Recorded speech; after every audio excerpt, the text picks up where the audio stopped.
the distant future, humanity lives in perfect peace, but only because of the locks, implants that suppress every violent instinct, every dangerous passion. When the locks begin to fail, chaos spreads. A young archivist discovers the truth. The galaxy never wanted humanity safe. It wanted humanity caged, because humanity was never meant to be peaceful. This is Unleashing Humanity. My name is Kyle, and until a few weeks ago I thought the world was perfect. No wars, no crime, no hunger, no heartbreak. We called it the era of harmony, but now I see it for what it was, a cage. I worked, as an archivist in the Grand A Memory Hall. It's a towering glass structure in the heart of Dayara City, filled with carefully curated records of our past. Not the real past, of course, just the safe version. We were allowed to see the inventions, the triumphs, the art, but not the rage, not the greed, not the blood. That part of humanity had been locked away. Literally. Every human born in the last 1,000 years was implanted with a lock at birth, a microscopic device woven into the neural pathways. It dulled the extremes, anger, lust, obsession, ambition, the emotions that once drove humans to conquer and destroy. The locks gave us peace, or so we were told. The first time I noticed something was wrong, it was with a colleague of mine, Elira. We were working late in the hall, scanning through fragments of old films, when she suddenly slammed her hand against the console. Hard enough that her knuckles split. Her breath came out ragged, her eyes wild. And then, as if nothing happened, she smoothed her sleeve over the blood and whispered, "I'm sorry. A malfunction." I didn't ask. We weren't supposed to. But the image of her trembling hands stayed with me long after. A week later, it happened to me. I was cataloging a banned manuscript, one of the old histories, sealed in red-marked casing. The title read, "The Fire Within." Normally, I wouldn't have dared peek inside. The system tracked every page, every glance. But something in me itched. When I opened it, words spilled across the screen like they were burning through the centuries to reach me. Humanity is not peace. Humanity is storm. To cage the storm is to kill the sky itself. Something cracked open in my chest. My hands started shaking, but not from fear. It felt like hunger. Like something buried was stretching, yawning, waking up for the first time in my life. I felt angry. It was intoxicating. That night I couldn't sleep. I stared out at the city, the perfect rows of shining towers, the glowing transport lines, the silent streets. And for the first time, instead of comfort, I felt disgust. Everything was too clean, too controlled. That's when the blackout happened. The lights across Dayara flickered, then died. The hum of the power grids vanished. For the first time in living memory, the city went dark, and from the shadows came a sound I'd never heard before. Screams, not just fear. There was laughter, too. Shouting, singing. All of it raw and unfiltered, rising like a storm that had been waiting centuries to break. I should have been terrified. Instead, I pressed my hand to the glass and whispered. Finally, the blackout only lasted 3 minutes. When the lights surged back on, the streets were empty again. Silent, orderly, almost as if nothing had happened. But I knew what I'd heard. The echoes of raw voices clung to the air like smoke after a fire. The next morning, the Central Authority broadcasted their explanation. Temporary disruption. In the neural grid. No lasting effects. Harmony endures. Their tone was calm, soothing, practiced. A voice designed to be trusted. But Elira wasn't in the archive the next day. Or the day after. Her console was cleared, her records scrubbed. It was as if she'd never existed. I should have reported what I'd seen in her that night. The blood. The trembling hands. But the thought of speaking those words aloud made my chest tighten, not from fear of punishment, but from something new: defiance. The memory hall felt different after that. Too quiet. Every keystroke echoed like a hammer blow. I began to notice things I'd ignored before: the way the archivists moved like machines, the blank calm in their eyes, the absence of laughter. No one laughed in Dayara. Once I tried forcing myself to laugh just to see what it felt like. A hollow sound spilled out of my throat, and the silence that followed was suffocating. But then I remembered the blackout, the voices, the real laughter I had heard. It gnawed at me. One night I stayed after closing. I pretended to be running, backups, but in truth I was searching, digging through the locked archives I wasn't supposed to access. The locks were meant to suppress instinct, but they weren't perfect. Old reports detailed leakage events, cases where people felt flickers of raw emotion. Most were corrected, the implants recalibrated. But buried deeper, under encryption that took me hours to break, I found something worse. The locks weren't our invention. The files were ancient, fragmented records of a war fought before the Harmony era, a war against something the files only called the Overseers. Humanity had risen, expanded, built empires among the stars, and frightened the galaxy, not with weapons, but with will. The Overseers had given us the locks, not as a gift, as a chain. I didn't sleep that night. Every time I closed my eyes, I saw flames, worlds burning, not from malice, but from hunger, humanity's hunger, and I felt it in myself too. The next day, the city was restless. Whispers slid through the crowds like shadows. People were snapping at each other in the markets, hoarding goods, shouting at officials. Small things, but things that shouldn't have been possible. The locks were failing. 2 nights later, it happened again. A blackout. Longer this time. 15 minutes. I ran outside, into the streets, just to hear it with my own ears. The city had become a storm. Neighbors who had lived beside each other in perfect silence for decades were screaming, shoving, embracing. Couples kissed wildly in the middle of the road, tears running down their faces. Others fought with fists, blood spattering. Against white walls, the sound was overwhelming, terrifying, beautiful. And then the lights came back and order returned. Those same neighbors stood frozen, blinking like sleepers waking from a dream they couldn't remember. But I remembered. I wasn't the only one. That night, as I slipped back into the hall, I found a message etched into the surface of my console. Not on the screen, scratched by hand into the metal. You feel it too. Meet us beneath the old transit tunnels. Midnight. Elira. She was alive. I traced the carved letters with my fingertip, my heart hammering. For the first time in my life, I felt truly afraid. And I realized I liked the feeling. I almost didn't go. Every logical part of my mind screamed at me to erase the message and forget it. To report it to the authority. To stay in the safe, sterile world I'd always known. But my hands didn't listen. At midnight, I slipped out of my quarters and followed the silent avenues of Dayara toward the old transit tunnels. The streets were empty, as they always were at night, but I kept expecting to hear footsteps behind me.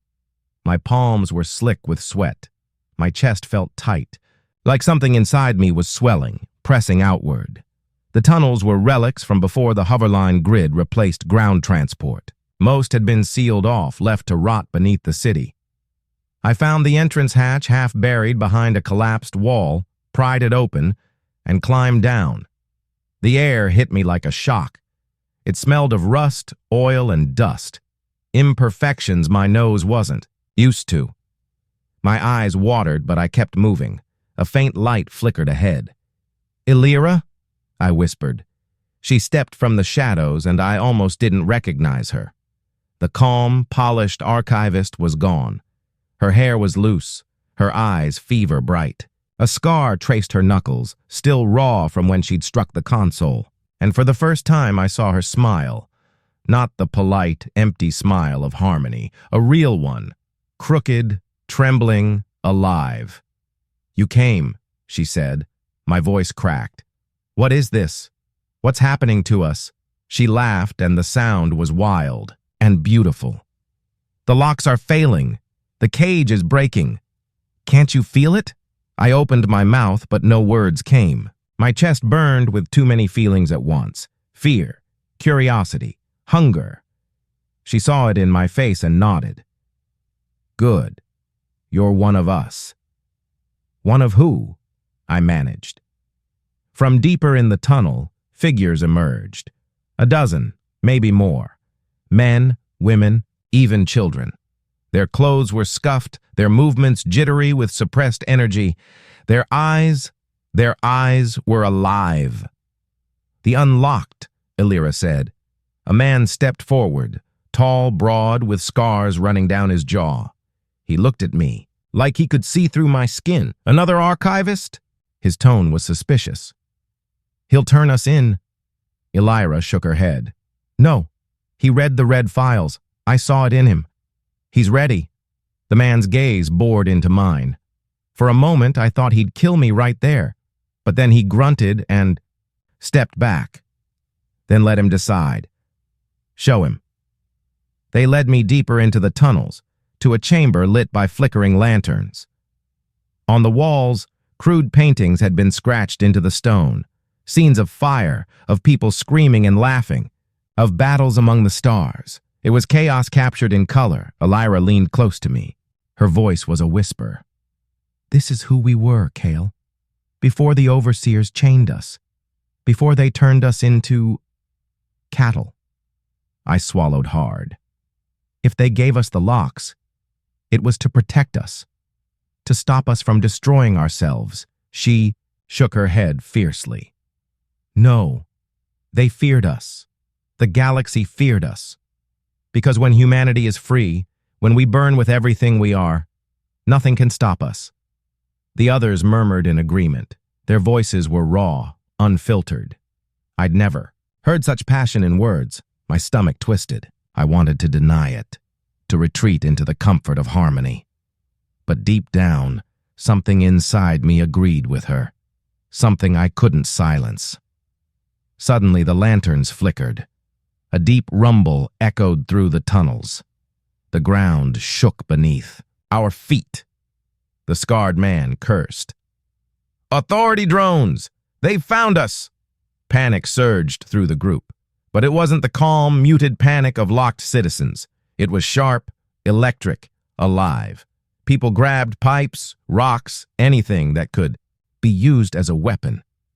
Illyra grabbed my arm. Her grip was fierce. "You have to choose, Kyle.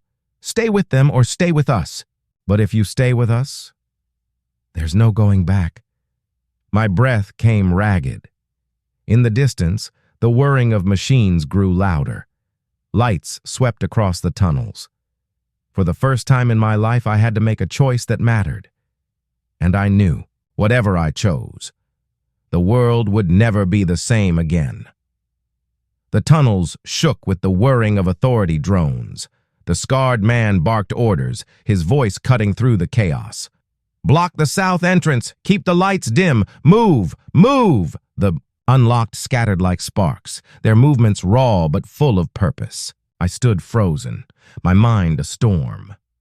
Illyra's hand tightened on my arm. Her eyes burned. "Kyle, listen to me. If you go back up there, if you let the authority take you, they'll reset your lock. You'll forget all of this. You'll forget me." Her words hit harder than the rumble of machines. Forget her? Forget this fire in my chest? I couldn't bear it. The scarred man shoved a metal pipe into my hands. "You with us or not?"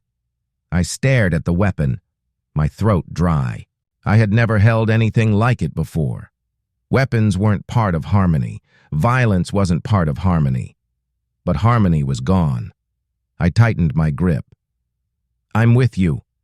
The drones came fast. Sleek machines with silver carapaces and glowing red eyes. They hummed like a swarm of angry insects, their scanning beams slicing through the darkness.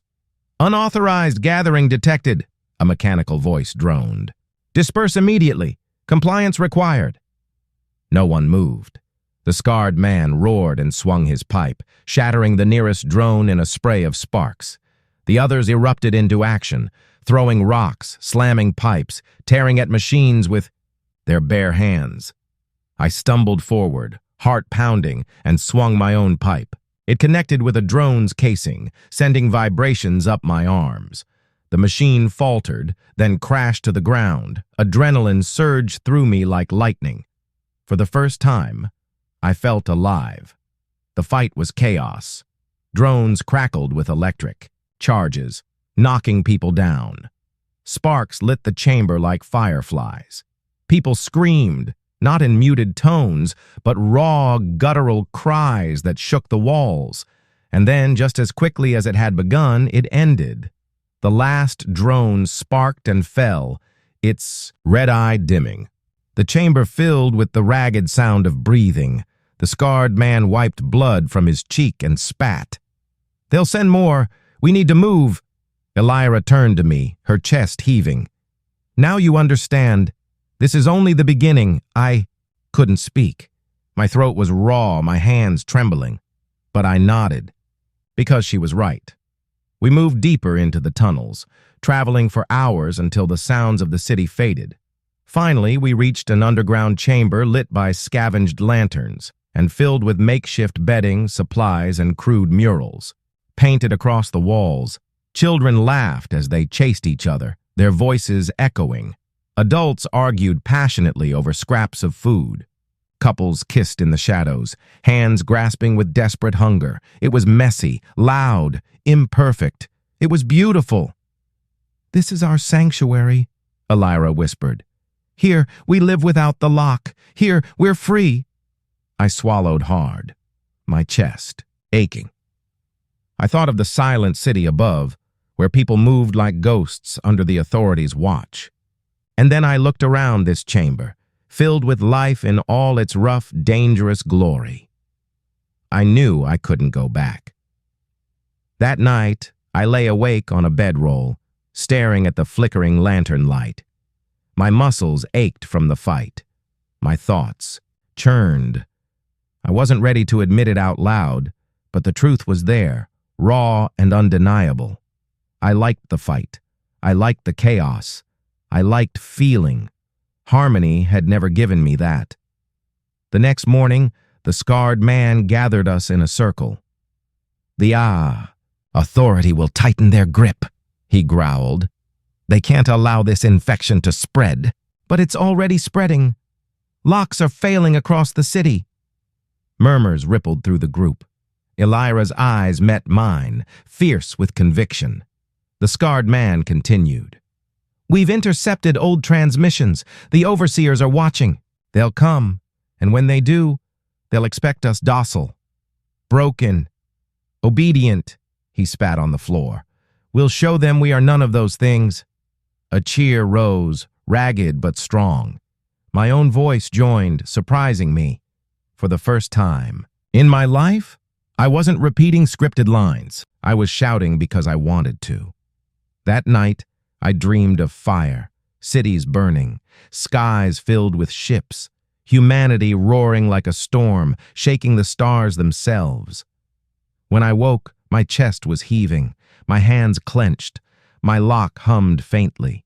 A dull vibration in the back of my skull, like it was struggling to contain me. But it couldn't. Not anymore. I was breaking free. Days blurred together in the tunnels. Every morning we scavenged. Old food stores, scraps of metal, anything we could salvage from abandoned stations. Every night, we gathered around fires and spoke. Really spoke.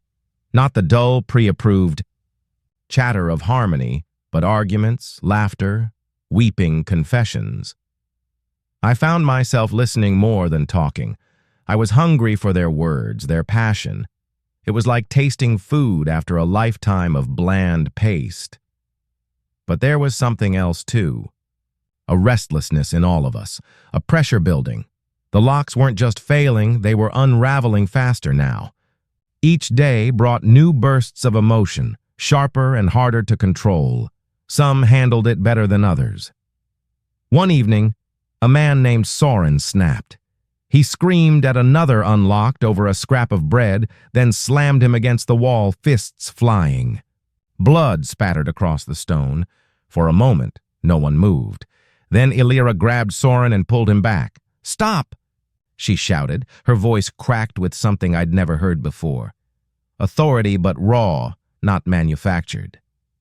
Soren froze, chest heaving, and then collapsed to the ground, sobbing. We patched the injured man up. No one spoke of reporting it. There was no authority here. Later, Illyra sat beside me, staring into the fire. "This is the truth of freedom," she murmured.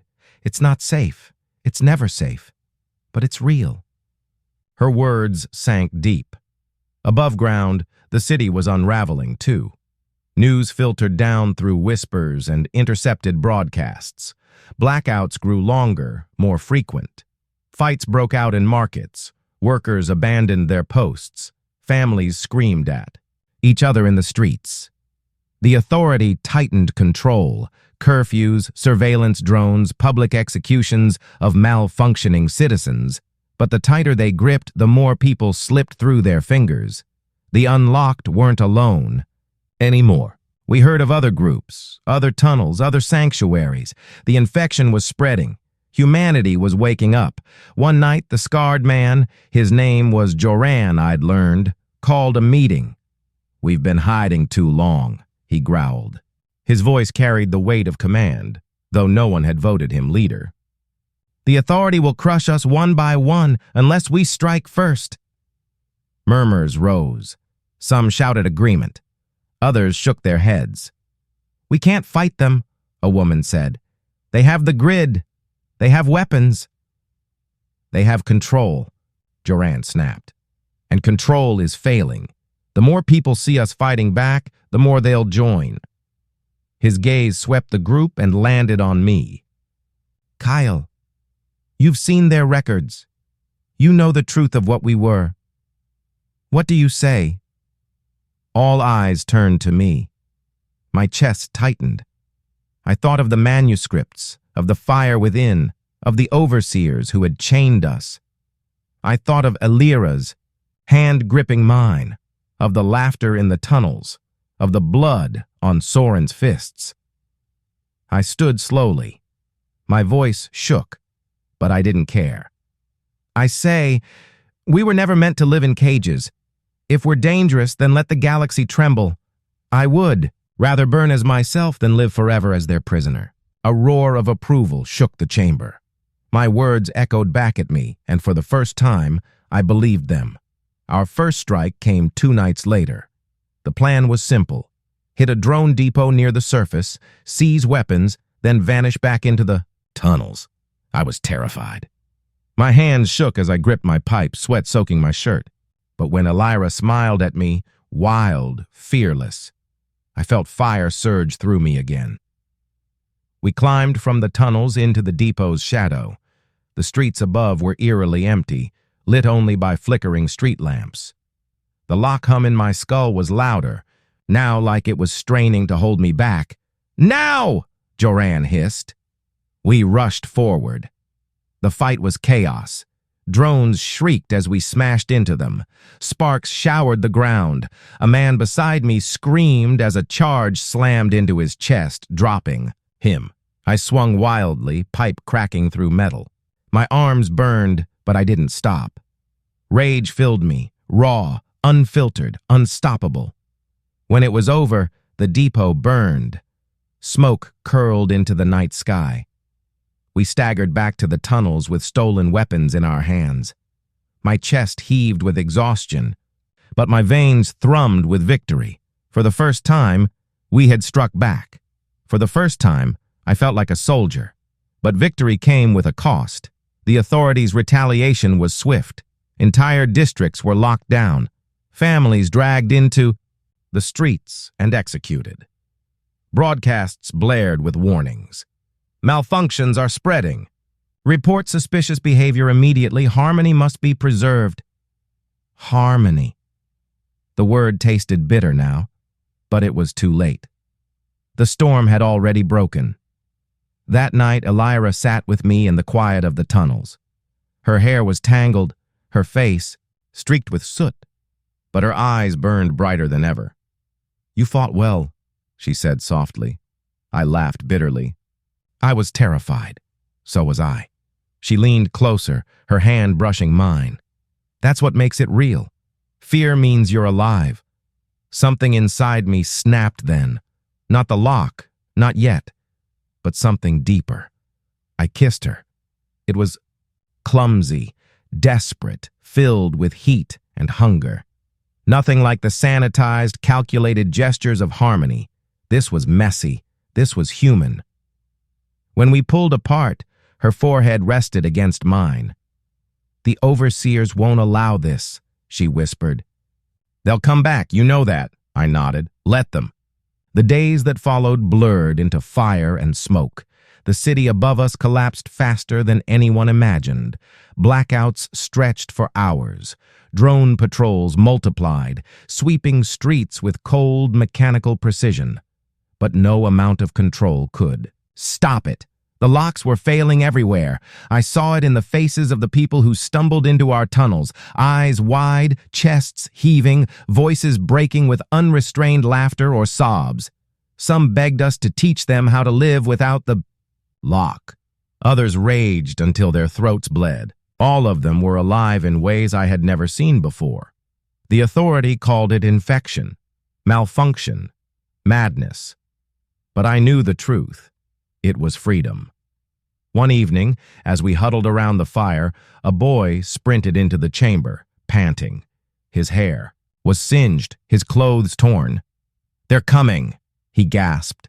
"Not just drones, soldiers, real soldiers." The chamber erupted in shouts. Joran slammed his fist against the wall. "Damn them! They're moving faster than I thought." "How? Many?" Elira demanded. The boy's eyes were wide. "Hundreds, maybe thousands." A chill settled over the group. We had weapons, yes, but we were scavengers, workers, children. We weren't an army. Joran turned to me. "Kale, you've seen the old records. You know what they did to us before. If they crush us now, they'll reset everyone's locks. It'll be over." I swallowed hard, my throat dry. "Then we can't let them catch us." That night, we packed what little we had. Lanterns were doused, fires smothered. Children bundled against the cold stone air. We moved through the tunnels in silence, the weight of fear pressing down on us. At every turn, I expected drones to appear, red eyes glowing in the dark. My hand ached from gripping my stolen weapon. Too tight. My chest burned with a strange mix of terror and exhilaration. We reached a junction deep underground where the tunnels split three ways.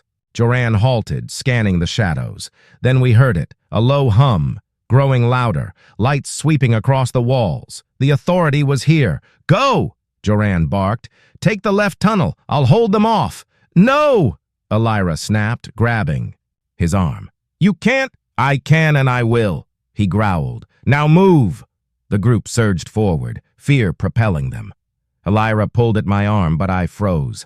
Watching Joran square his shoulders, weapon raised, ready to face the storm, he didn't look afraid. He looked alive. The hum grew to a roar. The first drones appeared, red eyes blazing. Behind them, soldiers in black armor advanced, rifles raised. The tunnel erupted in chaos. Joran roared and charged. Sparks exploded as metal met metal. Bullets whined, ricocheting off stone. Screams echoed, raw and terrible. Elira yanked me hard. "Kyle, we have to go!" I stumbled after her, heart pounding, lungs burning. Behind us, the sounds of battle raged. Shouts, gunfire, the crash of collapsing stone. We didn't look back. Hours. Later, we collapsed in a hidden chamber miles from the fighting. Our group was smaller now. Faces were missing. Joran was gone. Elira sat beside me, silent tears streaking her soot-stained cheeks. I wanted to comfort her, to promise we'd be safe. But I couldn't, because I knew the truth. We weren't safe. We would never be safe again, and part of me was glad.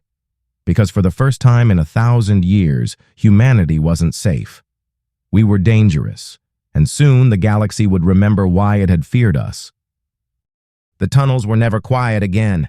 Even in the rare hours of rest, someone was always sobbing, arguing, laughing too loud, or pacing restlessly. The silence of harmony was gone, replaced by something messy, raw, and unstoppable. It should have been unbearable. Instead, I cherished it. Every sound was proof that we were alive, but life had become survival. With Joran gone, leadership fell to Elira. She carried the weight heavily, her voice hoarse from shouting orders, her eyes hollow with exhaustion. And yet, when she looked at us, when she looked at me, there was still fire. We were scattered, hunted, bleeding. But we were not broken. Above ground, the city of Dayara had become a battlefield. Broadcasts flickered with images of burning districts, shattered towers, mobs screaming through the streets. Drones and soldiers clashed with civilians armed with nothing but stolen tools and raw fury. The authority called it collapse. But I knew the truth. It was rebirth. Every day, more people fled the surface and found their way into the tunnels. And with every new arrival, the lock hum in my skull grew weaker.